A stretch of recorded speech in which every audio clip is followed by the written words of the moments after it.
Salut, c'est Trado, content de vous retrouver pour la mise à jour de l'indice parisien en cette dernière séance de la semaine, puisque c'est vendredi soir. Comme d'habitude, il ne s'agira que d'une analyse en données journalières. Les analyses hebdomadaires et mensuelles feront l'objet d'une analyse séparée délivrée ce week-end. Alors on va commencer donc par le CAC 40 qui continue de jouer avec les nerfs des spéculateurs.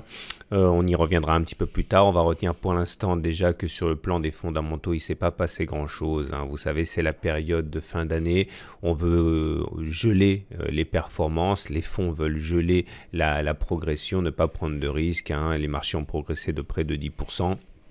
Eh bien, c'est suffisant pour les opérateurs et donc à partir de là, on ne vend pas, on n'achète pas et c'est ce qui explique aussi sur le plan des fondamentaux le fait que l'on latéralise dans cette zone de neutralité qui est là depuis maintenant de nombreuses semaines, voire de nombreuses semaines.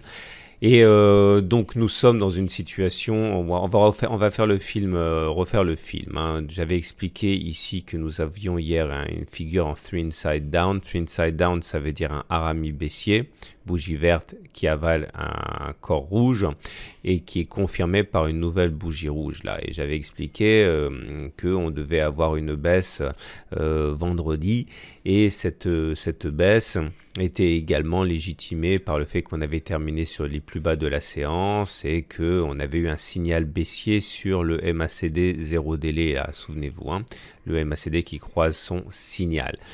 Et je dois dire que la baisse du jour est vraiment symbolique. Alors on a commencé pas mal, bien en dessous des plus bas de jeudi. On est allé chercher les 0,5% de baisse et on est venu taquiner ce qui semble être maintenant un support oblique ascendant. Mais à mesure que les marchés US reprenaient du poil de la bête, et bien finalement on a regagné le terrain conquis. On ne termine pas au plus haut non plus, mais en tout cas on termine sur une séance qui n'est pas une véritable séance de baisse comme on pouvait le craindre, une baisse assez symbolique et on termine donc à 5349. Au niveau de la neutralité, rien n'a changé. Vous voyez, on est toujours dans ce trading range très très clair en noir ici. Et puis au-delà de ce trading range, je considère de toute manière, je m'en suis déjà expliqué, que la zone de neutralité est entre 550 et 5200. Tant qu'on fait des oscillations à l'intérieur de cette zone, eh bien il n'y a rien de tendanciellement important. C'est simplement des mouvements assez erratiques.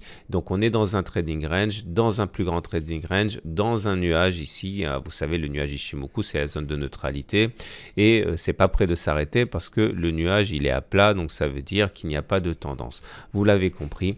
Souvenez-vous, il y a plusieurs mois de ça, je disais on allait avoir une zone de neutralité, un trading range. Voilà la situation la plus embarrassante en fait pour les investisseurs qui ne savent pas trop sur quel pied danser et c'est également très très frustrant.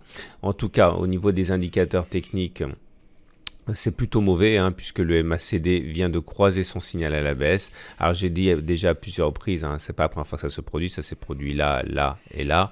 Les effets sont moins évidents lorsqu'on est dans une période de latéralisation que lorsque l'on n'est pas dans une période de latéralisation. En tout cas, c'est pas un signal haussier, ça c'est sûr, sauf que le momentum est en dessous de 0 et que le RSI est en dessous de 50. Donc tout ça c'est plutôt mauvais, tout en sachant que c'est un signal faible, je le répète, parce qu'on est en période de latéralisation et les indicateurs techniques perdent de leur acuité. Ne vous laissez pas impressionner par la hausse des volumes, c'est simplement une journée de clôture du marché d'options, c'est les 4 sorcières, donc il y a toujours du volume. Donc si on regarde le plan de trade, toujours rien en fait. J'ai reporté cette oblique ascendante ici. Donc on est en 4 heures et le problème c'est que, on va regarder vers le bas maintenant puisque ça se passe vers le bas, c'est que il y a pas de mouvement qui se fait, au contraire je rajoute tous les jours des lignes quasiment pour essayer de comprimer au maximum et de cadrer au maximum les évolutions qui ne cessent de se comprimer en fait. On est dans une sorte d'entonnoir, regardez, donc à chaque fois je descends mes résistances, je remonte mes supports, mais il n'y a rien qui est déclenché, hein. De toute manière, hein, le vrai trade qui nous intéresse, hein, c'est 5300 à 5266 parce que là au moins il y a quelque chose à grignoter sur l'os, et 5442, 5530. Entre les deux bornes, là c'est vraiment pour ceux qui font de l'intraday, du scalping, hein, il n'y a pas grand chose à manger sur l'os, hein. Voilà ce qu'on pouvait dire pour le CAC 40, on va regarder rapidement les autres indices, en particulier le DAX 30 qui lui aussi maintenant, on l'a dit, est en trading range, zone de neutralité parfaite, on est dans le nuage, il y a eu un twist, bon bref, tant qu'on n'aura pas cassé des éléments constitutifs notoires, hein, voilà, vous avez un trading range qui est là, ça semble assez évident. Donc tant qu'on n'aura pas cassé ces bornes là, de toute manière il ne faudra pas s'attendre à des mouvements significatifs, c'est neutre. Le Belvin qui lui aussi est ah ben non, en fait je me suis trompé, il est hors de son nuage, ça c'est pas très bon pour l'ami Belvin, puisque on a les cours qui sont sous, enfin la lagging span qui est sont sous les cours, et la séance du jour qui est sous le nuage. Ça c'est une configuration un petit peu dangereuse, mais qui est quand même neutralisée par la longueur de la mèche basse qui montre qu'il y a eu des rachats à bon compte. Bon, c'est un signe de fébrilité, hein. Ça c'est pas la première fois que c'est produit, hein. Ça s'est produit là, mais là on a vu la bonne idée de clôturer au-dessus, là on est en dessous. Alors ça veut pas dire que la tendance est baissière, hein. Regardez, on est toujours en tendance neutre, mais des espaces se créent pour une petite descente sur le Belvin. Et pour le marché américain, ben voilà, toujours pareil, hein, des records sur des records, 0,9% de progression pour le SP500, nouveau record historique. Et pour le Dow Jones, eh bien, nouveau record historique aussi avec 0,58%. Ça monte, la tendance est haussière, regardez, de toute manière, hein, spéculer à la baisse quand la tendance elle est comme ça, avec un nuage ascendant, une 20 ascendante, etc. Ça relève de la prise de risque, hein, et pourquoi prendre des risques quand il y a une tendance qui est aussi clairement établie. Voilà. Je vous invite à regarder un peu plus tard dans la journée mon analyse technique hebdomadaire. Il y a beaucoup de choses à dire sur l'hebdomadaire pour le CAC 40, il ne faut pas louper ça.